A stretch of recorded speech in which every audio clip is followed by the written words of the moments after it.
hard to think. It's hard to find a way out. You want a lottery ticket to just come up with the winning numbers, right? You want that miracle job offer to just appear and you get accepted for that great job making $5,000 or whatever it is a month. Or you just want that online business that you've been struggling with, right? That online business that you know can work, that miracle online business. It's gonna make you a lot of money just to work and just to feed money into your bank account, just stuff it in there, right? But let's be real, is that you can't rely on any of those situations. You have to figure something out. And the first thing you have to figure out is you have to be open, right? Because that miracle, if you've never been successful in your own business before, it's not something to rely on. First off, you need a money vehicle, okay? A money vehicle. You need a money vehicle, and that's either a job or a business. Now, you can also get the best of both worlds, and you can find a job which helps give you skills and experience in order to take to your own business. Now, what I did when I got started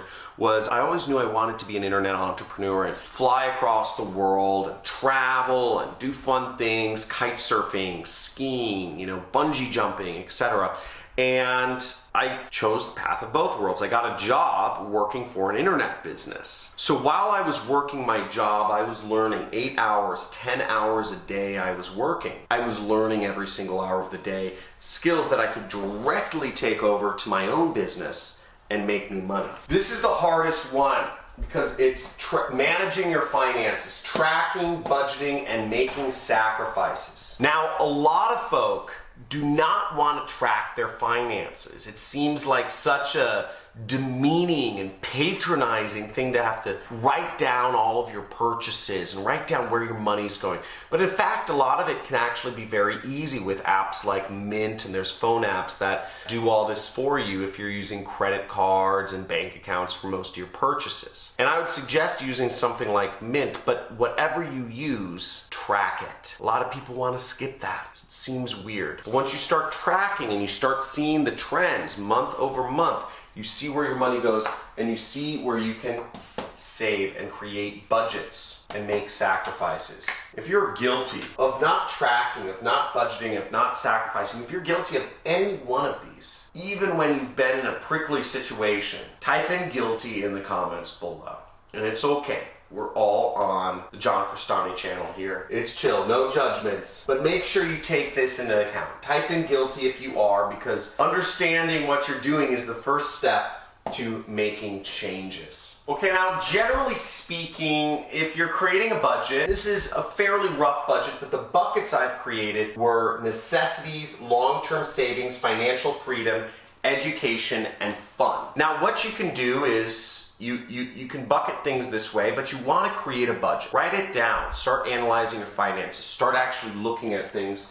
Now, most people, this will work out, but 60% for necessities, 10% for long-term savings, 10% financial freedom, 10% education, and 10% fun. Now, what are these buckets and what is their importance? You might be wondering. Well, necessities are things like rent. They're things such as food. Maybe it's health insurance, etc. Whatever you consider a necessity, these are necessities. And be real. Don't say fun is a necessity. Fun is fun category. Fun category is stuff like vacations, trips, eating out. Education is investing in your own self. You're not going to grow, you're not going to get to the next level if you don't invest in your education. I know that might seem kind of self-serving because, hey, I'm a teacher here, right? Invest in education.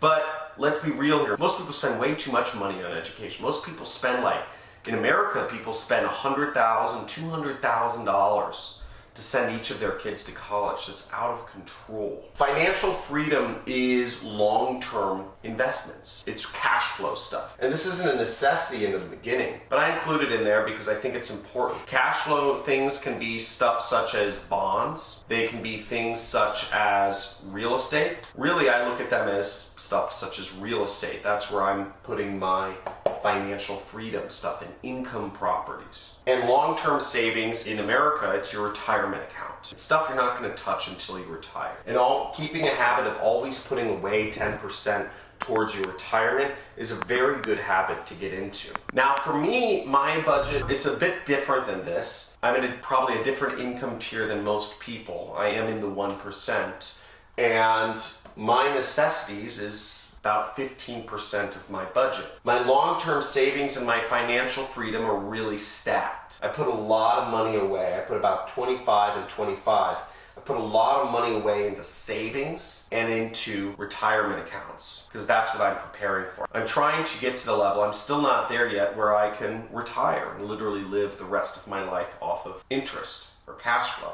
And I always invest in my education. I'm an education junkie. I spent $100,000 on a single mastermind this year, which may seem ridiculous to some people to spend $100,000, but I'm still within 10% of my budget. So I'm still maintaining the same budget that most people in the world are. If not, maybe I'm spending less because I don't have college debt. And the last thing you want to put your money into is a wealth vehicle. So again, that financial freedom money, that should go into something where you can get good cash flow from, you can get an income from.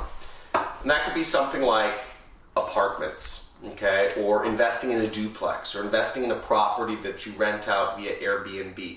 Something that has a higher return than a stock or a bond and provides you cash flow. It could be a franchise, whatever it is, but it's investing in creating your financial freedom. It could be a side business. That's what you want to think about. Hopefully you enjoyed this video and you're enjoying learning about making money and keeping it and getting yourself towards financial freedom. Now, they won't teach this to you in colleges. They won't teach this to you in normal schools because they don't want you to know this. But there are simple steps you can take to creating wealth for yourself and keeping it. And on this channel, I show you every single